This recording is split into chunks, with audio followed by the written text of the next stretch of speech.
Have you heard the expression, the road to hell is paved with good intentions? Well, it's true, and it helps explain why there's so much evil in the world. Take the 20th century, the bloodiest century on record, in which about 100 million people, all non-combatants, were murdered by despotic regimes, nearly all of them communist. Many of the people who supported communism, both outside and inside communist countries, thought they were doing good. They were sure they had good intentions. Many of them were nice people, doting parents, considerate neighbors, courteous to strangers. The Soviet Communist Party killed 20 to 40 million people. The Cambodian Communist government massacred about a quarter of the Cambodian population. The Chinese Communist regime killed more than 60 million of its own people.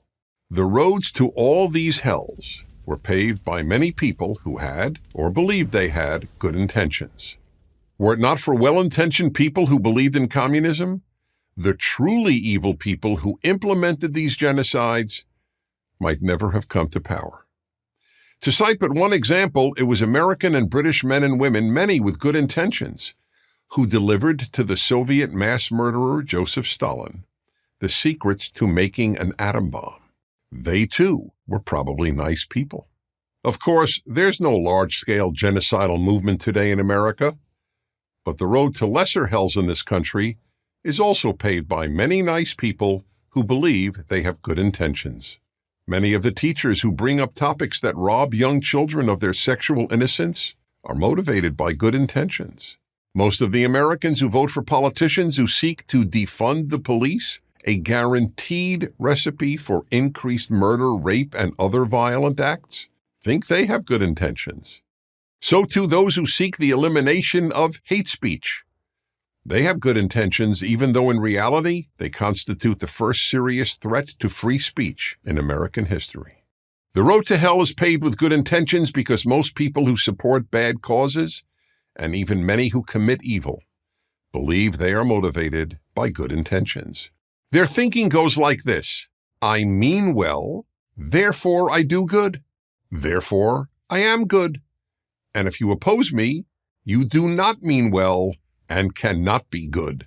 So given that good intentions are so often morally worthless, what are we to do if we wish to increase goodness in society? Or to pose the question another way, if good intentions pave the road to a terrible world, with what should we pave the road to a beautiful world?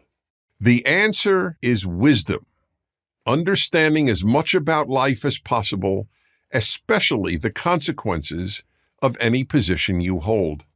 Wisdom is asking what does good, not what is well-intentioned. Good intentions, and even being a nice person without wisdom, leads to evil. The reason to worry about the future of America and Western civilization is not that our elites are composed of people with bad intentions. It is that our elites are largely composed of people lacking wisdom. The word for those who lack wisdom is foolish. Most college presidents, professors, and increasingly most teachers in high schools and elementary schools, most editors and other journalists, most of the business people who run big companies, and most so-called experts are foolish. Why are they foolish? Why are these often very successful men and women devoid of wisdom? Because they have not pursued wisdom. You have to study wisdom to know how to do good, just as you have to study physics to know how to be a physicist. If you're taught wisdom, there's a good chance you'll become wise. If you aren't, there's a good chance you will be a fool. And foolish people do a great deal of harm. But tragically, wisdom is no longer taught by most parents or in most schools. Until the early decades of the 20th century, American students were expected to know the greatest sources of wisdom, such as ancient Greek and Roman writers, Shakespeare, and most importantly, the Bible. But then America started paving the road to hell. It stopped teaching wisdom.